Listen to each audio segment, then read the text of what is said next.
So part of the Insights Advisory team, and David is a senior data scientist from our Insight Generation team. So just in terms of kind of what we're going to cover today, so sadly you'll not be able to walk out the door as kind of all budding data scientists, but hopefully what we can provide is a bit of an overview about what data science is, decodify some of the myths, talk a little bit about where data science fits in with things like machine learning and AI. And then David will talk through some of the data science techniques, and we'll do 2 demos which will explain why we've got the bricks here that we come from London, which will kind of bring to life hopefully some kind of real world examples about how we've applied data science, working in particular with the AIE, and potentially a view into how going forwards the data and insight team can kind of work with digital on particular initiatives. And then we'll talk about some considerations and challenges in terms of data science engagement. So first off, what is data science? So I think the first challenge with this is there's no industry definition of data science, machine learning, and artificial intelligence. If you go onto the search Google, you'll get a whole host of different definitions and web pages trying to decodify kind of what each of them are. I think the first point to say is that you're all exposed to data science, whether it's your Google search coming up with your preferences or alternative options. Maybe not just yet, but the self-driving cars, your club card, whether it's forecasting what's going to happen on the share price and making your predictions in terms of your equities, or in your smart home, all are applications of data science. And for the purposes of this, data science described as a discipline that applies processes and systems to extract knowledge or insights from data in various forms. And I think there are 2 parts to it. There's an art part and there's a science part to it. So in terms of the art, recognizing patterns in data, considering what questions to ask, and determining which algorithms work best are all part of the art side. The science side, which will appeal to a lot of the kind of engineers in the room, is the process to achieve specific goals. The process of the data science pipeline, following kind of particular steps that help you move through a discovery and put in the established kind of engineering kind of practices and principles to ultimately industrialize a solution. So a whole host of different terms that come out when we talk about data science, machine learning, kind of AI, and then all the kind of various different parts of AI. I think the next slide, hopefully, well, we'll try to unpick kind of where does data science fit in respect to deep learning, machine learning, AI. So I'm going to start with AI, and we'll come into kind of where data science fits in. So AI, an umbrella term, the concept that you can make smart machines that can replicate human, whether it's to sense, taking in new kind of forms of unstructured data, whether it's thinking, or acting. Machine learning is a subset of AI, and deep learning a technique for implementing certain machine learning. Data science is a discipline that supports both of those. It can apply either to small data or big data. I think the shift that has happened in terms of the skill sets, and when we look at data scientists, actually we're pushing more in towards the deep learning, machine learning, and AI in terms of its application. And I think that in part is due to the way in which technology is changing in terms of the things that data scientists probably did 18 months, maybe 2 years ago, is actually being commoditized in a lot of the products that are available and the tools that are available to the data scientists.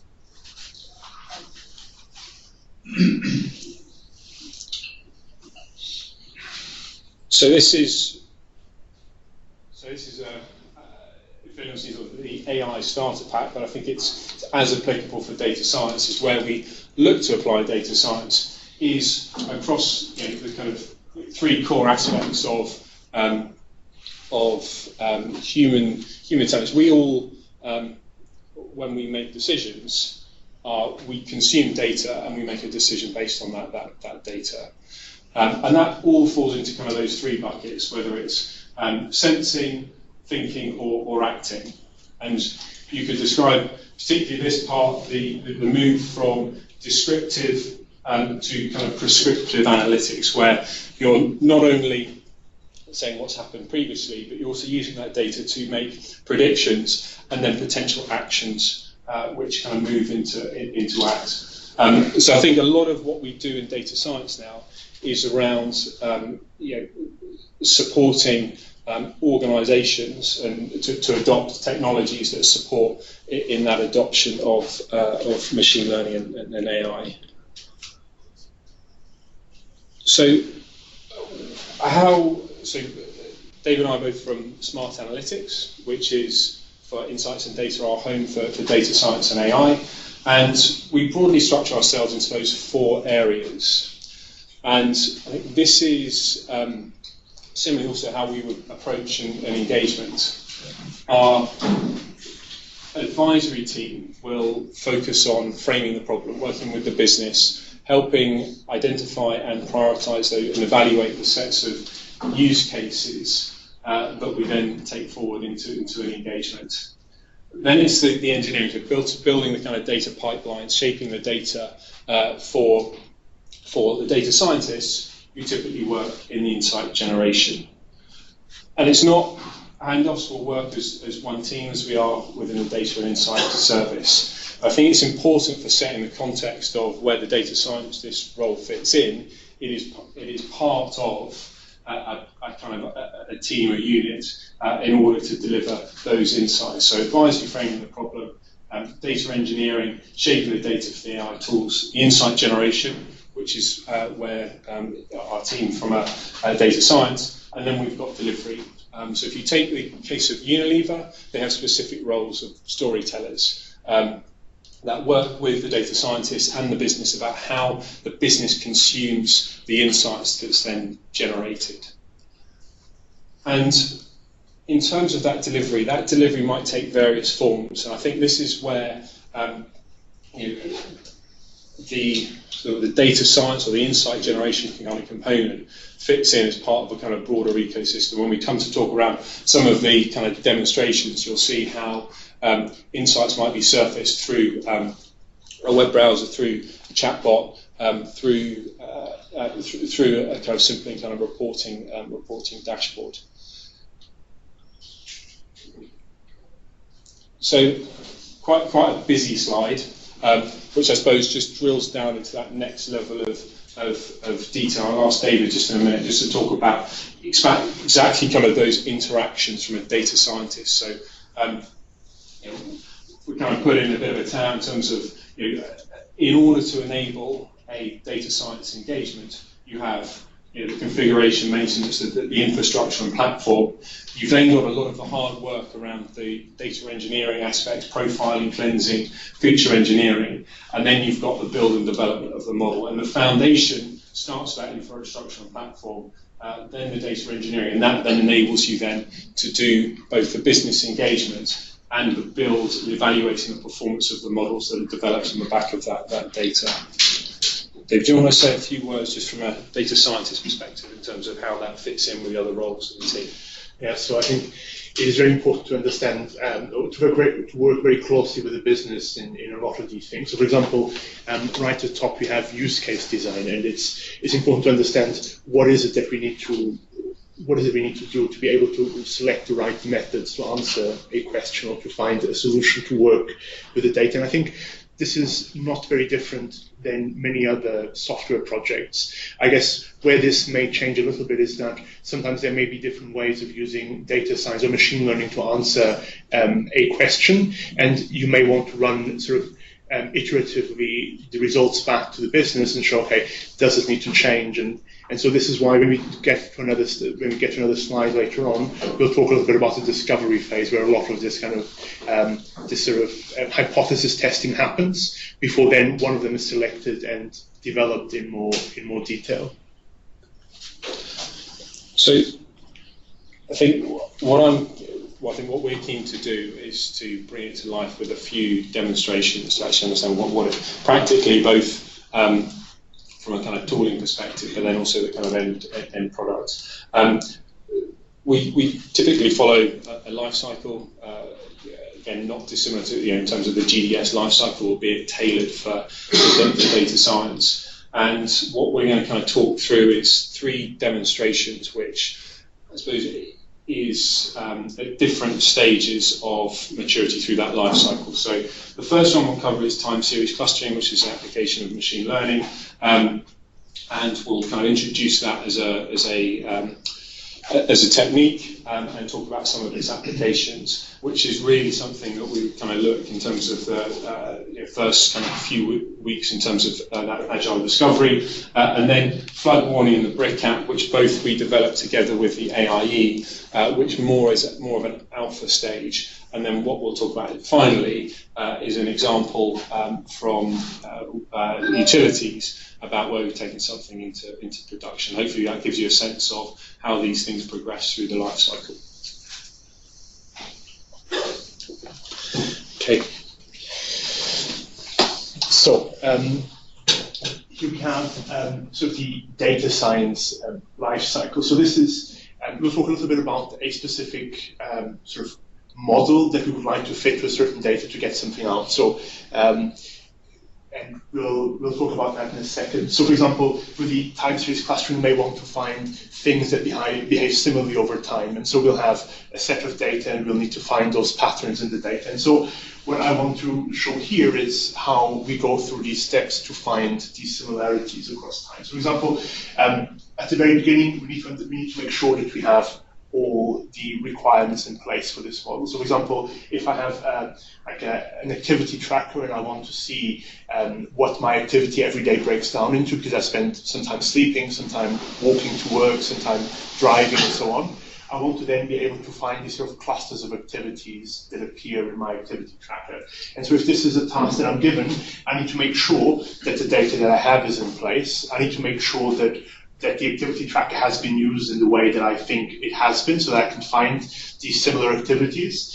And so that's the first step. And then a large amount of time is spent preparing the data. So very often the data comes, it's noisy, it's messy. And so, for example, if I want to find all the activities I do with my activity tracker, then I need to make sure that I take out all the times where the battery died in the middle of the day, or I need to take out all the times where the battery was not strong enough to capture data correctly. And then we would use the machine learning techniques to answer this question. So in this case, we're going to talk about this in a second, there'll be an example of clustering or finding patterns in the data. And so we try a model, or we try a variety of models, or we try a model and we try sort of different parameters of that model until we find something that fits that data very well. After completing that work, then a data science will look at it and say, okay, this tells us something. Either this can be accomplished or it can't, or maybe we need more data, or we need more processing power, whatever it may be. Then we need to make sure we can use it in some way, and this ties in with the use case identification. It's not enough to have something that looks great or a cool demo. We need to make sure that the demo answers a specific question and we can accomplish something with it. We need to put it into production, and again, very similar to how we do with software. We have something, we push it out, and so it runs every day or at scale. And so there are some considerations where, when you work with on a laptop or in a small cloud environment, try different things, and running at the scale is then a completely different thing. And the model also has to be maintained, because if I use a bracelet, some data generated from a bracelet, it may be that now that I'm tracking my activity, all of a sudden I behave differently. And so the groups of activities that I could find earlier, they stop being there because I changed my behavior as a result of the data that I found, or the insight that I found in my data. So a little bit about the tools that we use. So I think it can probably be sort of separated into two things. There is the technology side of things and the machine learning. And this is not complete, but it's kind of to give an example. So we like to use cloud computing because we have the flexibility of loading as much data as we want onto it, and then also use a variety of different amounts of resources which we can scale up and down. Typically, we start with a lot of data, we pre-process it to narrow it down to a smaller set, and then we can work on it. We also start to use a lot of Spark.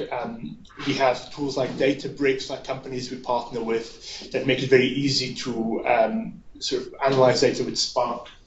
And then we bring in our machine learning techniques. And machine learning can be is very much at the heart of data science and forms and AI or things like deep learning, which are typically considered AI, are a large part of that. So on the one hand, we have things like deep learning techniques where we use neural nets stacked together that allow us to do very well on tasks that involve images, finding things in images, changing images dynamically, and then we also have more sort of traditional techniques that come from statistics, things like clustering, we have things like regression and random forests. Maybe to take a step back, machine learning techniques are typically divided into two different types. We have supervised learning and unsupervised learning. Supervised learning is very much what we sort of consider predictive analytics, which is you have your sales forecast for the last few years or few months, and you then want to forecast what your sales are going to be in the upcoming quarter or month. Or you may have a group of customers and you have the amount of things they buy, how often they're active, and then you want to predict who's going to churn, who is obviously a problem that HMRC doesn't have, but you want to know who's going to stop being my customer and who can I target with certain interventions to bring in, and they're likely to sort of respond to my advertising. So that's supervised machine learning. And then there's unsupervised machine learning where we want to, given some data, we want to extract meaning from the data. So a classic example of this is, again, customer segmentation. So if you're a big sort of catalog or an online retailer, you may have millions and millions of customers, but you don't want to deal with millions and millions of customers individually. Rather, you want to find customers who behave similarly to other customers, and we'll call them groups or clusters, and you want to use machine learning techniques to automatically surface these groups of customers so you can then create advertising campaigns or products that are targeted to people who have similar characteristics. But instead of going in and finding people who have, purchased more than 4 times but less than 20, you want to use techniques that automatically surface people whose behavior is similar across whatever dimension there may be. And so this is unsupervised machine learning. Sometimes it gets a little bit blurred. The distinctions, I guess, are not that clear-cut, especially things like deep learning.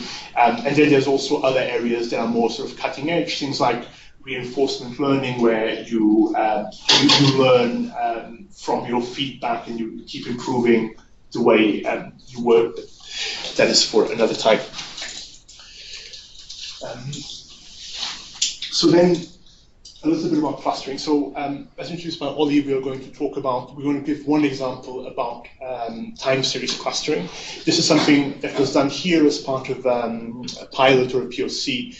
And again, the use case here is something like you have activity that you can measure. So you have something like movement or say heart rate across time, and you want to see which patterns of this heart rate changing over time are similar. Other examples are things like sensors. You may have a water meter, or you may have a smart meter, and you want to see, given sort of spikes in usage across time, which of these patterns are similar. You may want to analyze thousands of households or millions to see who has the same appliances, given that there is a pattern of activity expressed as some sort of time series that you can find on many different households and group together on that. Clustering is a form of unsupervised machine learning because we want to sort of find these patterns in the data. It's very much used, it's a good step, or it's a very useful tool to find patterns in data, but on its own, a lot of these machine learning algorithms will always give you results. They will always say this is a group or this is a prediction, but it's important then to verify that this is correct. With unsupervised machine learning or clustering, you need someone to tell you that looks sensible or no, it doesn't, or you may want to have labels. So for example, if you have an activity tracker, you know someone went swimming at certain times, you know that this is the swimming activity. So you may want to find all the things that look similar, but then know that they are the same to verify that these patterns are accurate. One example that we have that actually was used is you have a retailer, and you don't want to, and you need to replenish your stores for jumpers, for example, and you need to make sure you send the right sizes out to every store, or the right distribution of sizes. Now, you don't want to treat every store individually, but again, you want to find stores that sell a certain jumpers in the same kind of sizes. So you could use something like clustering to find stores that sell in a similar pattern. And so if you have thousands of stores, you can maybe bring that number down to 20 or 10s, and then you know you only have 10 different patterns with which to replenish store stock, and that simplifies the work you do, while also hopefully giving you some, while also being confident that you're doing the right thing that every store needs. So you simplify the problem. In the following example, we used a public data set to create some of this code ahead of releasing it. And so if you remember as you remember the life cycle that we had, we kind of made it halfway through to fit a model and generate insight without being able then to evaluate it or productize it, because that was outside of the scope. So a little bit about clustering. So this is, again, one machine learning technique called k-means, which is a clustering technique. And the way it works is that starting out with some data spread, that has, say, something like, on 2 dimensions, you start by finding random points on which you place a dot, and then you iterate over this several times. And at every point, you take each one of the dots and you assign the points that are closest to it, to that dot, and that dot or that center will be is a cluster, is the center of a cluster. And then you move that dot to the center of the points which have been assigned to it. And as you iterate over it, these dots increasingly move to the center of points that are close together. And then over several iterations, you will end up then with the data partitioned into these 3 different clusters. And so a couple of things to keep in mind is that there is an element of randomness in this. It's not completely deterministic from the start, which means that different runs may produce slightly different results. If the results are completely different, then that could mean that maybe the data can't be partitioned very well. And so in this sense, there's an element of randomness, an element of chance in some of these. And this is why it's important to then go back and evaluate carefully to make sure that the patterns are there, because there will always be something that comes out of an exercise like this. So what those graphs are actually showing? So this is just dummy data. And the idea here is to give an idea of how if you have all of these points, say, in black, and you think that some points they can be separated somehow because some points are closer together than to some points than to others, then you could. This is how sort of over several iterations, k-means would find points that are close together. And so here, to maybe bring this to life, the axis could be something like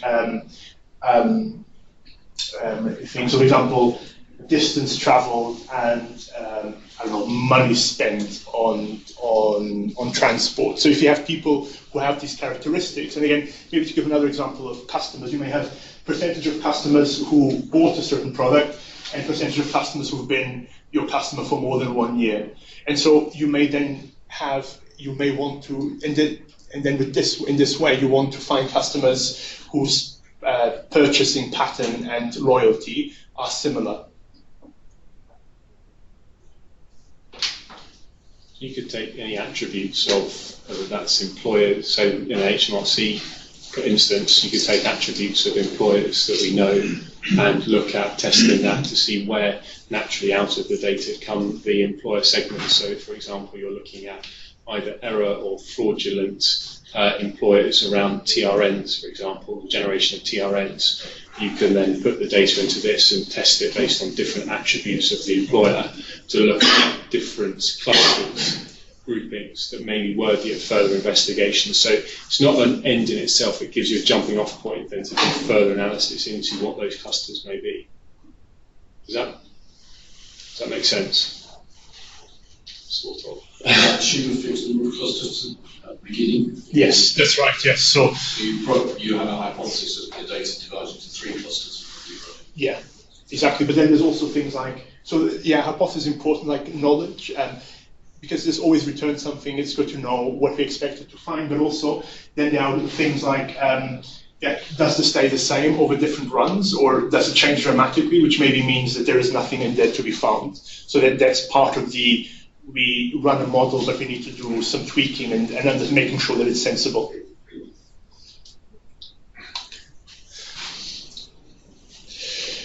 Okay. This is an example of how this was applied.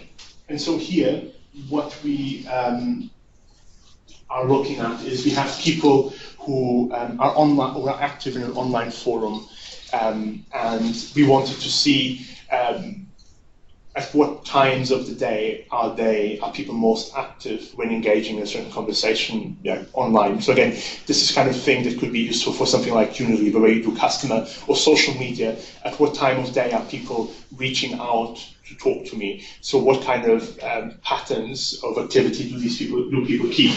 And so if we then have the hours of a day from 0 to 23 at the bottom, we could then look at someone's activity over all the data that we have, and we can then sort of like create this kind of time series, which is not quite, but it gives the idea, and we can see how over time every person would engage with varying amounts of enthusiasm throughout the day, given that they spend some time sleeping and then at other times they're working. And if we do this for thousands and thousands of customers, we could use a technique similar to like K-means to find people who are active at the same time. So if you are doing a marketing campaign which is relevant for Unilever, you may have that even though people are in the same time zone, some people are more likely to be engaging on Twitter or consuming advertising at certain times of the day than others. And by finding these groups, you can then see at what point you may want to start targeting your advertising.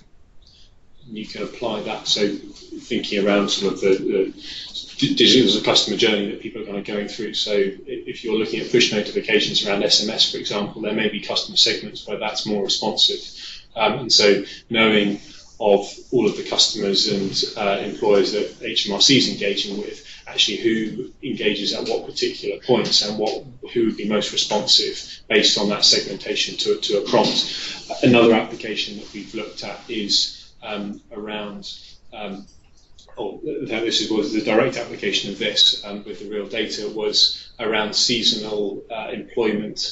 So if you took kind of cherry pickers or strawberry pickers, you have a high percentage of temporary interim employment that sits in parts of the year.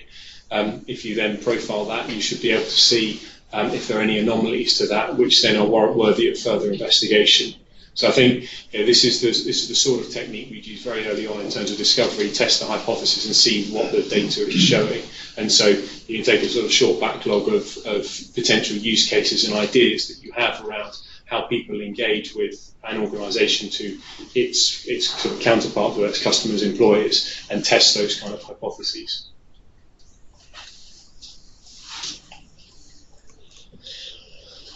Then a little bit about sort of like different kind of stages that we go through when running a project like this. So, for example, talking about fraud with employers. If we want to find outliers in the patterns in which some employers generate a certain kind of record, we probably want to go through several of these steps. We'd start with an hypothesis that we can do something useful, we can find outliers or employees with unusual pattern, and so we'd want to explore the idea because the pattern may not be in the data, there may not be enough of it, so we want to start as small as possible just to make sure that a model holds or it doesn't.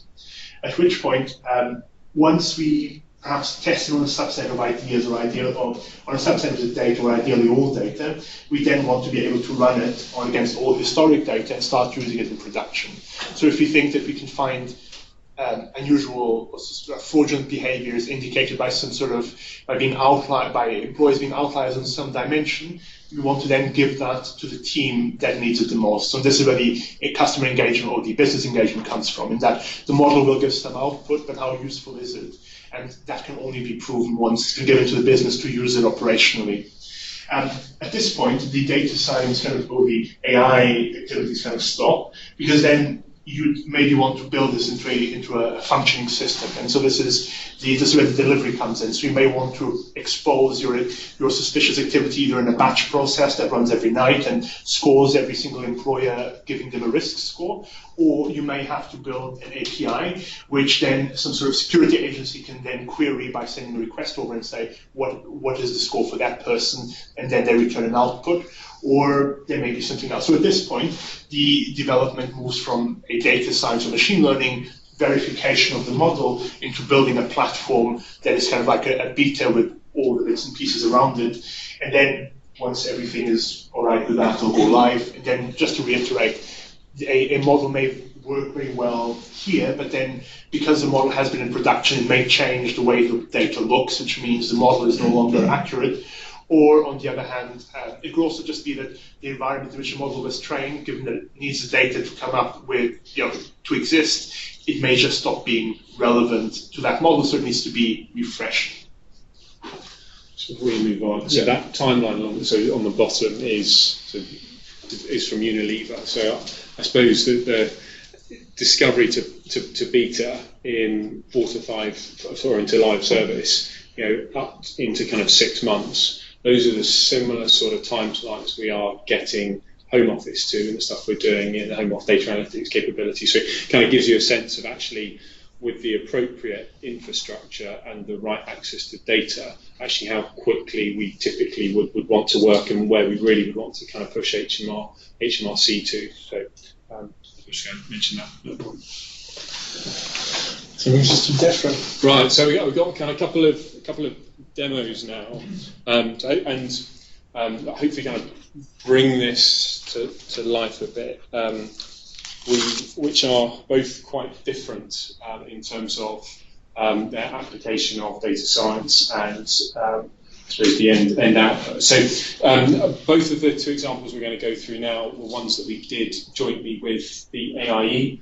The first one we're going to talk about is DEFRA and flood risk. So this is an issue that DEFRA have been struggling for a number of years to deal with, is data that is spread across a number of disparate systems, about how do they then pull that together to geospatially reference the flood risk to different areas. And historically, there were different cuts of the data that local authorities and agencies would take, and they would do their own kind of variations of analysis. So you have pockets of analysis happening, and this was an opportunity to look at, could we do anything that provides a central platform to kind of reference where particular areas were at risk of flooding. So we went through 6 weeks. It was 3 kind of 2-week, a week's design sprint, and then 2 weeks of development effort where we were working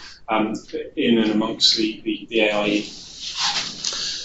I will pull this up. I think what I'll do is demo it, and then I'll just ask David just to talk through sort of what's happening under the hood. Apologies for the shakiness of it. Oh no, good.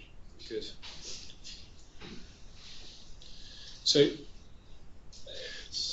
yeah, that's it. So what this is showing, so we have an area, Thames, we did it for a subset of the Environment Agency areas. So we take the Thames area, and then what we've looked to identify is those numbers of properties at risk, both residential, commercial, so sort of categories of property type, to look at by region, where are those particular areas? And so the a lot of the work that went into this is that DEFRA has a lot of these flood models, so they know which things are at risk of flooding. However, they have many, many layers of these models. So they have a layer for commercial property, they have one for residential property, they have one for different kinds of risk of flooding. And the challenge here is to carry out a spatial join across all of these different polygons to see, so all of these different shapes, to then see which dots or which houses, which entities are at the risk of flooding, and then are they residential, are they commercial? And so our colleagues who carried this out, they had a Postgres database running in Azure, and so we are, this particular team are not experts in this spatial mapping, although we have people who are experts in that. But here the challenge is how to use Postgres to do all of these spatial joins. So spatial joins work quite well in Postgres, but they don't parallelize, they don't scale natively at the time that this was written. So then how do you create these maps very quickly, as Ollie said, to bring these data sources together so it can be done both centrally as well as everyone has access to it locally. And the options that were tried ran from pre-aggregating it without being so careful with the shape. So instead of doing these complex shape joins, which are quite difficult, so just maybe break it into little squares and pick a resolution that you can work with quite quickly and find which areas overlap on different dimensions. And then another thing that was tried was just running multiple instances of Postgres, and given that it doesn't parallelize these queries natively, just send off different queries to different instances running and parallelize it in that way. And yeah, so the challenge here was there was no modeling carried out by us in this piece of work, but then working with the AI, the very creative people, we brought our data skills into this to come up with something that runs quickly on something that is not very common, a data source we don't use very much.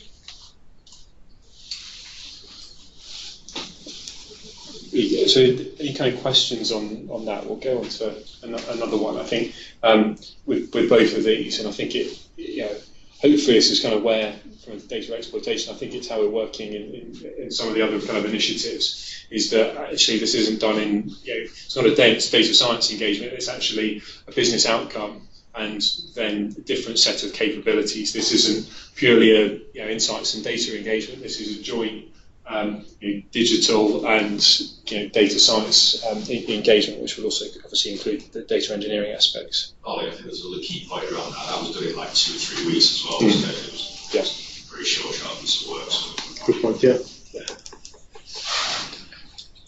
I think what made this so successful was actually having the business hand in glove in there, in the AIE, in that environment. So I think through some of the challenges we're facing at the moment, getting the business actually kind of pairing up to be able to kind of work through some of this. So when we come back to that initial stuff around the clustering, it's actually having someone there that can actually interpret this from a business perspective and say, this is what's got business value. And I think we'll come on to some of the considerations, but I think that's what made this one so successful. Can you give us some information about the numbers? I mean, you're saying the database didn't parallelize. How big was the data? How many rows were you trying to do in parallel? How many? Short answer is I don't have those numbers ready at hand, but we can catch up after and I can give you more details. I don't know at the moment. It's a beautiful shape, though. Okay, so the next one we've got is the brick app. So funny sort of use case. Something I would never have even thought. So Travis Perkins